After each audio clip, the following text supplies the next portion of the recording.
ഞാൻ ഭയങ്കര ക്യൂരിയസ് ആയിട്ടാണ് കണ്ടോണ്ടിരുന്നത് കേട്ടോ, സത്യമായിട്ട്. കാരണം ഓരോന്നും ഇങ്ങനെ വരുമ്പോൾ ഇതിന് മുന്നേ നമുക്ക് വന്ന ടാസ്കിൽ ഈ പറഞ്ഞ പോലെ ആൺകുട്ടി പെൺകുട്ടി എന്നുള്ള വ്യത്യാസം ഉണ്ടായിരുന്നു, ടോയ്സിലും ആ വ്യത്യാസം ഉണ്ടായിരുന്നു. ഇത് ജനറിക് ആയിട്ടുള്ള സാധനങ്ങളാണ് എല്ലാം.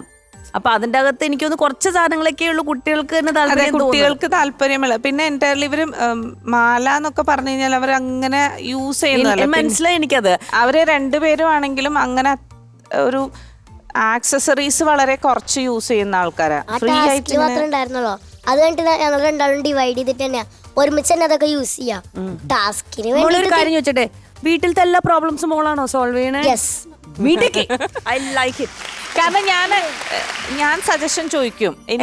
She has that initiative. ആ ഒരു ലീഡർഷിപ്പ് ക്വാളിറ്റി നമുക്ക് ക്ലിയർ ആയിട്ട് കാണാനുണ്ട്. കാരണം ഞാനൊക്കെ പാറക്കിടന്ന മോളുടെ മുടി പാറക്കിടക്കണേ കണ്ടാ, ഞാൻ കണ്ടുപിടിച്ചു. She has that leadership. അതുകൊണ്ടാണ് അവളുടെ മുടി പാറി കിടക്കണേ. അവൾക്ക് 100 വട്ടം പണിയുണ്ട്, ചിന്തിക്കണ്ടേ, ആലോചിക്കുമ്പോ ഇങ്ങനെ പോണല്ലേ മുടി. വീട്ടിലത്തെ എല്ലാ പണിയും ചെയ്യണം, കിച്ചണിലെ പണി വരെ ഞാൻ ചെയ്യണം. അറിയോ അവൾ അനങ്ങണ്ട, അടുത്ത ആൾ. അതുകൊണ്ടാണ് ഒരുങ്ങുന്നു. അപ്പൊ ഞാൻ ബാങ്കിൽ പോവാൻ മാത്രം ഒരുങ്ങുന്നു. അപ്പൊ ഞാനെന്തിനോട് ഞാൻ പങ്കാളിത്തം കൊടുത്തിരിക്കുന്നു. അയ്യോടാ, ഞാൻ ഒരു കാര്യം പറയട്ടെ, നിങ്ങളുടെ ഏറ്റവും വലിയ ക്യൂട്ട്നെസ് എന്താ അറിയോ? നിങ്ങൾ അങ്ങോട്ടും ഇങ്ങോട്ടും ഭയങ്കര മൈന്യൂട്ട് ആയിട്ട് നിങ്ങൾ ഡിഫറെന്റ് ആണ്. വളരെ മൈന്യൂട്ട് ലെവലില് വളരെ ഡിഫറെന്റ് ആണ്. അത് ഭയങ്കര ബ്യൂട്ടിഫുൾ ആണ്. അതാണ് നിങ്ങളുടെ ഏറ്റവും ബ്യൂട്ടിഫുൾ ആയിട്ടുള്ള സംഭവം. എനിക്ക് ഭയങ്കരമായിട്ട് ഇഷ്ടമായിട്ടോ. എനിക്ക് ഐ തിങ്ക് മാക്സിമം എഫേർട്ട് എടുത്ത് വേർത്ത് കുളിച്ച് നല്ല വൃത്തിയായി ചെയ്തിട്ടുണ്ട്. വന്നോളൂ പ്ലീസ്. അത് എന്തായാലും വൈകുന്നേരം പറഞ്ഞ, ഇന്നലെ കൂടി എന്റെ കൂടെ കേട്ടോ രാത്രി. എന്നെ അവിടെ വരെ കൊണ്ട് വിട്ടിട്ടാ പോയെ. എന്നിട്ട് ഒരു കാര്യം കൂടെ പറഞ്ഞു, നല്ല ജഡ്ജ്മെന്റ് ആട്ടോ. All the best. Thank you ചേച്ചി.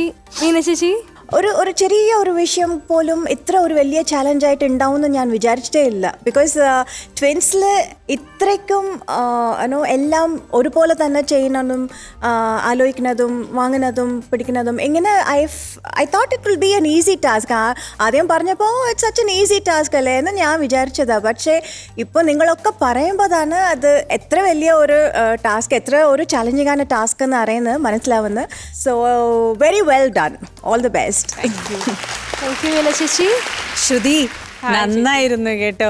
ക്യൂട്ടായിരുന്നു ഈ പ്രസന്റ് ചെയ്തിരിക്കുന്ന രീതി. ആ ഒരു ടെൻഷൻ ഉണ്ടെങ്കിൽ പോലും ആ ഇരട്ട കുട്ടികൾക്ക് അവരിൽ നിന്ന് ഒരു നിങ്ങൾ നോക്കിയ ഒബ്സർവേഷൻ, നിങ്ങൾ ചെയ്ത ഒബ്സർവേഷൻ അനുസരിച്ചാണ് ഇതൊക്കെ ചെയ്തിരിക്കുന്നത്. പിന്നെ അവരുടെ ഇഷ്ടത്തിന് കൊണ്ടായിരിക്കില്ല. പക്ഷെ ടാസ്ക് അങ്ങനെ ആയിരുന്നു. നന്നായി തന്നെ പ്രസന്റ് ചെയ്തു, മക്കളും നന്നായി പങ്കെടുത്തു. ഇതൊക്കെ നന്നായിരുന്നു. Hearty congratulations. എനിക്കുണ്ട് ഇരട്ട കുട്ടികൾ, അനിയത്തി കുട്ടികളുണ്ട്.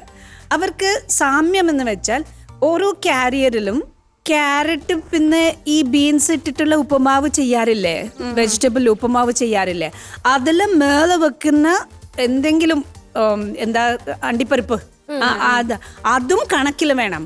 അവൾക്ക് 2 കൊടുത്തിരിക്കുന്നത്, എനിക്ക് 2 തന്നെ വേണം. ഒരാൾക്ക് കൂടി പോയാലും ഇഷ്ടമാവുന്നില്ല. അങ്ങനെയുണ്ടോ ഇവിടെയും? അതെ അല്ലേ? അപ്പൊ നിനക്ക് ഇഷ്ടമുള്ള കഴിക്കാനുള്ള സാധനങ്ങൾ അവൾക്കും ഇഷ്ടമാണോ? എല്ലാ അതുപോലെ തന്നെ സെയിം ടേസ്റ്റ്. ഇപ്പൊ കൊണ്ടുവരുന്ന ആദ്യമൊക്കെ വളയും ഡ്രസ്സുകളൊക്കെ ആയിരുന്നു കാണാൻ വരുമ്പോൾ കൊണ്ടുവരുന്നത്.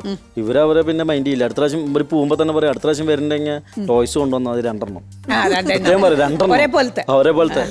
അപ്പൊ പിന്നെ പോയാലും അതുപോലെ തന്നെ ഒരേ വലിപ്പം, സെയിം സാധനമായ പോലെ ഒരേ വലിപ്പമായിരിക്കണം, സർക്കിൾ കറക്റ്റ് ആയിരിക്കണം. എന്റെ സാധനത്തിന്റെ മുകളില് എന്തെങ്കിലും ടോയ്സ്, എന്റെ ടോയ്സ് 2 ടോയ്സ്, അപ്പം സൈസ് ഒരേതാണോ ഞങ്ങക്ക് സംശയം വന്നു കഴിഞ്ഞാൽ എന്റെ മുകളില് ഇപ്പൊ അച്ചുവിന്റെ വെക്കും, അല്ലെങ്കിൽ അച്ചുവിന്റെ ടോയിന്റെ മുകളില് എന്റെ ടോയ് വെക്കും.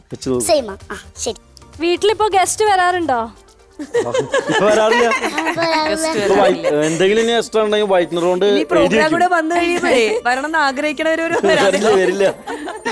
മൊത്തത്തിൽ ഇരട്ട കുട്ടികളെ സൂക്ഷിക്കുന്നത്, അവരെ വളർത്തുന്നത് എളുപ്പകാര്യം ഒന്നുമല്ല.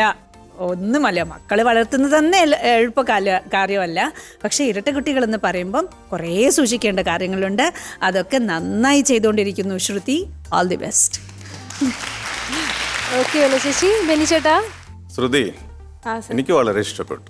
കാരണം എന്ന് വെച്ചാലേ ഇപ്പൊ എല്ലാവരും പറഞ്ഞു കുറച്ച് കൺഫ്യൂഷൻ ഉണ്ടായിരുന്നു അല്ലേ?